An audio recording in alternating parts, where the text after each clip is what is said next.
Hey, it's Rachel Adelicia, and this is Investment Piece. About a month ago, I talked about what would be your personal style if you could like one-line it or elevator pitch it, right? And I hope that that process of thinking about, wow, what do I love as I'm in the midst of all my clothes, I hope that process was both informative and like revealing to you. I have a couple thoughts about it. I know when I went to think about like, what is the elevator pitch for my style, it became daunting at first because while, and I hate to say this, I always know my style. Like people might be like, I don't know what you like. And yet every day I can find something I want to buy. Right. So it can't be that hard. Yet if I have to one-line it, it can often be daunting. Mainly because I do believe that fashion is a way for us to tell our stories. And therefore, our stories are infinite, right? Like infinite. And our style can evolve. So does labeling it down, does distilling it down mean that I will never go outside of this like one-line fashion? It became very daunting to me. Until I realized that as humans, yes, we want to label things, right? Like that's a human desire. But as much as it's a niche thing, like for example, if you tell me, wow, I love classics, right? Love classics.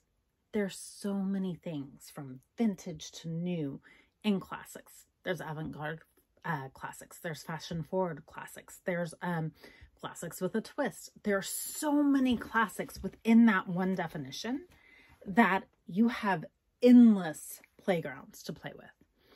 Or maybe you get even more specific and you tell me I'm a classic lover who loves statement shoes.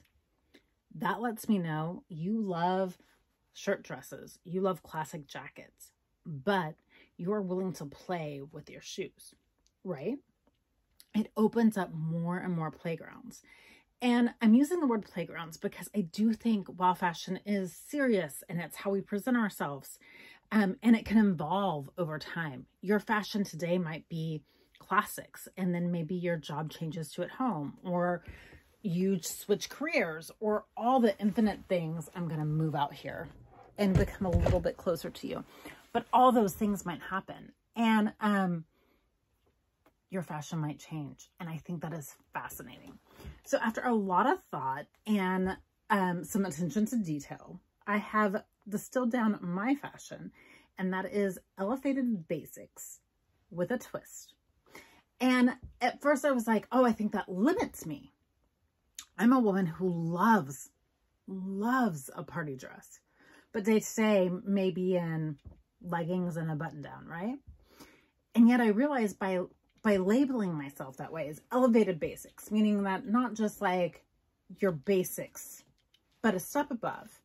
With a twist. I'm opening myself up, and it actually describes all those things I'm talking about. Look, ever since I was a little girl, I would normally choose a dress over jeans. A, because it's cooler, but B, that's just who I am. An elevated basic of a dress is a party dress, and I'm going to choose that 9 times over 10. In fact, I'm going to show you a dress that I love. That's a print. In fact, a leopard print, but it's a little bit much, right? It's blue, it's white, it's long, it's sassy. It's very much who I am. I'm at home every day, usually, if I'm just working in leggings and a button down. Let me show you the leggings I'm usually wearing. Not just your basic black. Black with a floral neon pattern. Fantastic, right? But a little bit above. Let me show you some basic loafers I love. And they're loafers, but they're a heel and they're this fabulous color of green. A little bit much, right? I love elevated basics with a twist. It explains all my party dresses. It explains all the leggings I wear. It even explains the fact that I'm in a robe, but it's made from vintage towels. And it's a shade of pink that's everywhere right now. So I'm dying to know, what is your fashion statement? Do you love classics? Are you fashion forward? How would you describe it? And what doors does that open up for you?